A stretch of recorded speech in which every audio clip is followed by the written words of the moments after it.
우주에는 상상할 수 없는 크기의 별들이 존재합니다. 태양보다 수백 배, 수천 배 더 큰 별들. 어떤 별은 그 안에 지구 수십억 개가 들어갈 수 있을 정도죠. 우리는 지금부터 그 답을 찾기 위해 직접 우주로 떠납니다. 고구마 머리 음식 탐험대 1권 출간했다고? 눈앞에 수없이 많은 빛이 떠 있습니다. 그리고 그중 가장 익숙한 별 하나가 보입니다. 우리가 매일 보고 있는 별, 태양입니다. 태양은 지구보다 약 109배 크고 그 안에는 지구 130만 개가 들어갈 수 있을 정도로 거대한 별이죠. 태양 따위가 거대하다고? 정확한 비율은 연구마다 다르지만 태양은 평균적인 별보다 훨씬 큰 편에 속합니다. 즉, 우주에서는 이런 크기의 별이 생각보다 흔하지 않다는 것입니다. 그렇다면 이 거대한 별은 도대체 어떻게 빛을 만들어내는 걸까요? 태양의 중심에서는 수소라는 아주 가벼운 원자들이 엄청난 압력에 눌리며 서로 부딪히고 있습니다. 이 충돌이 계속되다 보면 서로 붙어서 더 무거운 헬륨으로 바뀌게 됩니다. 우리는 이 과정을 핵융합이라고 부릅니다. 이때 신기한 일이 일어납니다. 붙는 과정에서 일부 질량이 사라지고 그 질량이 에너지로 바뀌면서 엄청난 빛과 열이 나옵니다. 이 에너지가 바로 우리가 보고 있는 태양빛이죠. 목성이다. 설명하는 사이 눈앞에 거대한 줄무늬 행성 목성까지 왔네요. 태양계에서 가장 큰 행성입니다. 심지어 태양계 모든 행성을 합쳐도 목성 하나가 더 무겁죠. 그게 말이 돼? 완전 태양계 슈퍼 똥땡이잖아. 하지만 이런 슈퍼 뚱땡이도 별이 될 수 없었습니다. 이유는 단 하나, 질량이 매우 부족했거든요. 별이 되기 위해서는 중심을 엄청난 힘으로 눌러야 합니다. 그래야 온도가 올라가고 핵융합이 시작됩니다. 하지만 목성은 그 압력을 만들어낼 만큼 슈퍼 뚱땡이는 아닙니다. 그래서 핵융합을 시작조차 하지 못했죠. 목성은 태양계 안정 슈퍼 똥땡이였구만. 하지만 이보다 조금 더 무거워지면 이야기가 달라집니다. 우리가 도착한 곳은 루만 16, 지구에서 약 6.5광년 떨어진 갈색 외성 쌍성입니다. 이 천체들은 각각 목성의 약 30배에서 50배 질량을 가지고 있습니다. 갈색 외성이란 행성보다는 훨씬 무겁지만 별이 되기에는 질량이 부족한 천체입니다. 즉, 핵융합을 완전히 유지하지 못하는 미완성 별이죠. 갈색 외성은 목성보다 최소 13배 이상 무겁기 때문에 내부에서 아주 약간 핵반응이 잠깐 일어나기도 합니다. 그래서 살짝 빛나기도 하죠. 하지만 태양처럼 계속해서 에너지를 만들어내지는 못합니다. 완전히 꺼진 것도 아니고 완전히 타오르는 것도 아닌 상태. 말 그대로 별과 행성 사이에 걸쳐있는 존재입니다. 그래서 갈색 외성은 매우 어둡기 때문에 천체 망원경으로 잘 보이지 않습니다. 그럼에도 이들을 구분하는 방법이 있는데 바로 리튬입니다. 진짜 별은 내부 온도가 너무 높아서 리튬 같은 원소를 빠르게 태워버립니다. 하지만 갈색 외성은 그 정도로 뜨겁지 않기 때문에 리튬이 그대로 남아있죠. 천문학자들은 별빛을 분석해 이 리튬의 흔적을 찾아냅니다. 각 원소는 고유한 빛의 지문을 남기는데 리튬이 발견되면 이 천체는 별이 아니라 갈색 외성일 가능성이 매우 높아지는 것이죠. 이번에는 갈색 외성의 다음 단계, 진짜 별을 향해 이동해 보겠습니다. 고구마 머리가 향하는 곳은 프록시마 센타우리, 태양계에서 가장 가까운 별로 지구에서 약 4.2광년 떨어져 있습니다. 하지만 이 별은 우리가 익숙하게 생각하는 태양처럼 밝고 거대한 별은 아닙니다. 작고 어둡고 붉은 빛을 띠는 별, 적색 외성입니다. 프록시마 센타우리는 태양보다 훨씬 작습니다. 반지름은 태양의 약 7분의 1 정도, 질량도 태양의 약 12% 수준밖에 되지 않습니다. 그런데도 분명한 진짜 별입니다. 이유는 하나입니다. 내부에서 수소 핵융합이 실제로 일어나고 있기 때문입니다. 별이 되기 위해서는 중심을 강하게 눌러서 핵융합을 시작해야 하는데 보통 목성의 약 75배 정도 질량이 되어야 그 조건을 넘길 수 있습니다.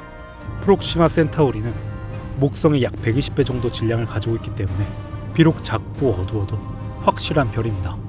와, 작아 보여도 목성 75개 넘게 모아야 되는 거였네. 적색 외성의 별들은 작고 어두운 대신 엄청나게 오래 살아갑니다. 태양 같은 별은 중심부에만 핵융합이 일어나지만 적색 외성은 내부 전체가 뒤섞이면서 연료를 거의 전부 사용할 수 있습니다. 게다가 밝기가 낮아서 에너지를 천천히 내보내기 때문에 연료를 매우 느리게 소모하죠.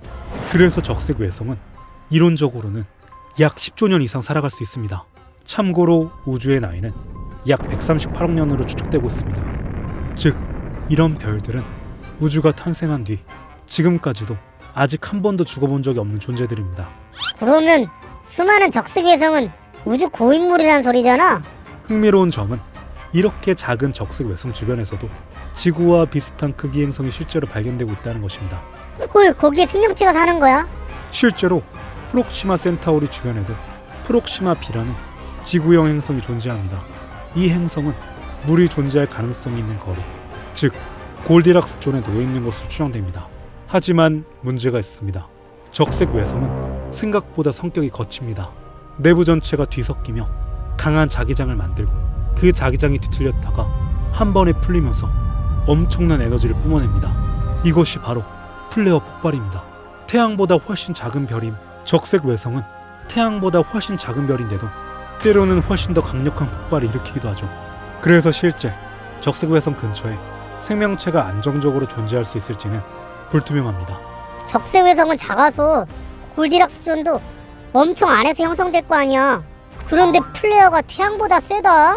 여기서 생명체가 살려면 난이도가 해리겠는걸? 갑자기 이렇게 똑똑한 소리를 한다고? 무리한 생각하지 마스? 이번엔 시리우스에 가보죠. 시리우스는 밤하늘에서 가장 밝게 보이는 별입니다. 하지만 이 별은 하나가 아닙니다. 두 개의 별이 서로를 중심으로 돌고 있는 쌍성계입니다. 시리우스 A는 매우 뜨거운 밝은 주교열성이고 시리우스 B는 한때 거대한 별이었다가 수축해버린 백색 외성입니다. 시리우스 A는 태양보다 약 2배 무겁지만 밝기는 무려 25배 이상입니다. 이는 표면 온도가 훨씬 높기 때문입니다. 그리고 이런 별은 시리우스만 있는 것은 아닙니다.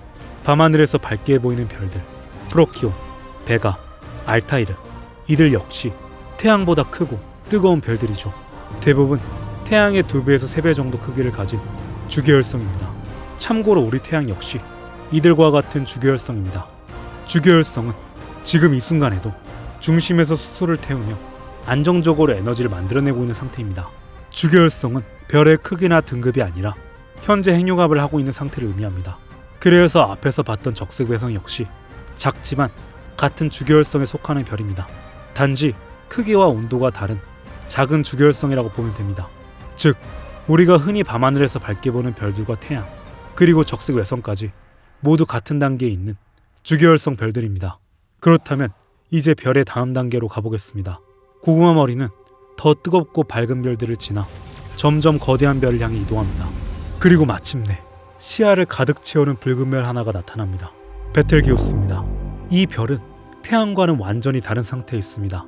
적색 초고성 단계에 들어간 별입니다. 베텔게우스는 상상을 초월할 정도로 거대합니다. 태양보다 약 700배에서 최대 1000배까지 큰 크기를 가지고 있습니다. 만약 이 별이 태양 자리에 있다면 그 크기는 지구를 삼키고 목성궤도 근처까지 확정될 정도입니다. 베텔게우스는 왜 이렇게까지 커진 걸까요? 답은 간단합니다. 별은 중심의 수소 연료를 모두 사용하면 내부 균형이 무너지기 시작합니다. 중심은 수축하고 그 에너지를 외곽이 크게 팽창합니다. 이것이 바로 적색 거성 단계입니다. 한마디로 죽어가고 있다는 거네. 그렇습니다. 별은 나이가 들수록 점점 불안정해집니다.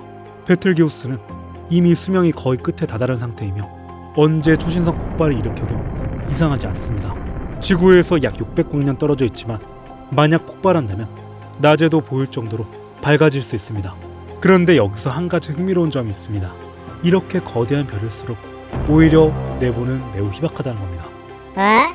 이제 그 극단을 보여주는 별로 가보겠습니다. 스테판스 2 18입니다. 이 별은 태양보다 약 1500배에서 최대 2000배 이상 큰 것으로 알려져 있습니다. 만약 이 별이 태양 자리에 있다면 그 표면은 토성 궤도를 훌쩍 넘어설 정도입니다. 이건 별이라기보다 태양계를 통째로 삼켜버리는 공간 덩어리에 가깝습니다. 이건 태양계 자체가 사라지는 거잖아. 하지만 놀라운 사실은 따로 있습니다. 이렇게 거대한 별도 베텔게우스와 마찬가지로 죽어가는 별, 적색 거성이라는 겁니다. 중심은 이미 붕괴되고 있고 거대한 껍질처럼 부풀어 오른 상태입니다. 그래서 크기는 압도적이지만 질량은 수십 배 수준에 불과합니다. 밀도로 보면 지구의 공기보다 훨씬 더 희박한 수준입니다. 야, 이거 별 맞냐? 그냥 우주 솜사탕 아니야? 실제로 비유가 꽤 정확합니다. 이 별은 단단한 구체가 아니라 뜨겁게 빛나는 거대한 가스구름에 가깝습니다. 크기를 체감해보면 더 극단적입니다. 태양 둘레를 빛이 도는데 약 14초가 걸린다면 이 별은 한 바퀴 도는데 약 8시간 이상이 걸립니다. 그 외에도 UI 스쿠티, WHO, G64 같은 별들도 비슷한 크기를 가진 적색 초고성입니다. 이런 별들은 직접 측정하는 것이 아니라 밝기와 온도를 바탕으로 계산해서 추정합니다. 그래서 크기가 정확하지 않죠. 그래서 지금 이 순간에도 인류가 관측한 가장 큰 별의 자리는 계속해서 바뀌고 있습니다. 지금까지 본 거대한 별들은 모두 죽어가는 별이었습니다. 그렇다면 커다란 별이 아니라 진짜로 위험한 별은 어떤 별일까요? 이제 완전히 다른 종류의 별이 등장합니다. R136A1입니다. 이 별은 태양보다 약 200에서 300배 무겁고 밝기는 무려 수백만 배에 달합니다. 현재까지 알려진 별 중 가장 무거운 별 중 하나이자 가장 무거운 별로 여겨지는 존재입니다. 근데 뭐가 좀 작다. R136A1은 베텔게우스보다 약 20배에서 30배 작고 스테판슨 218보다는 약 50배 이상 작습니다. 크기가 이렇게 작은데도 불구하고 베텔게우스보다 스테판슨 218보다 훨씬 더 많은 에너지를 뿜고 있습니다. 한마디로 인류가 관측한 우주에서 가장 폭력적으로 타오르는 별입니다. 이렇게 작은데 왜 이렇게 밝은 거야? 이렇게 작은데도 밝은 이유는 간단합니다. 이 별은 지금 이 순간에도 상상을 초월하는 속도로 핵융합을 진행하고 있기 때문입니다. 이 정도 질량이 되면 별 내부에서 만들어진 빛의 압력이 중력과 거의 균형을 이루게 됩니다. 이 상태를 에딩턴 한계라고 합니다. 조금만 더 밝아져도 별이 스스로를 붙잡지 못하고 자기 몸을 우주로 날려버리게 됩니다. 그래서 이런 별에서는 항성풍이 발생합니다. 초당 엄청난 양의 물질이 우주로 계속 날아가고 있다는 겁니다. 그렇게 뿜고 있으니까 엄청 밝은 거구나. 맞습니다. 이렇게 우주에서 가장 폭력적인 별, 그것이 바로 R136A1입니다. 우리 은하에는 약 1000억 개 이상의 별이 존재하고 우주에는 이런 은하가 수천 개 이상 존재합니다. 즉, 우리가 지금까지 본 별들은 전체의 극히 일부에 불과합니다. 우리는 그저 아주 작은 행성 위에서 아주 짧은 시간 동안 우주의 일부를 잠깐 들여다보고 있을 뿐입니다.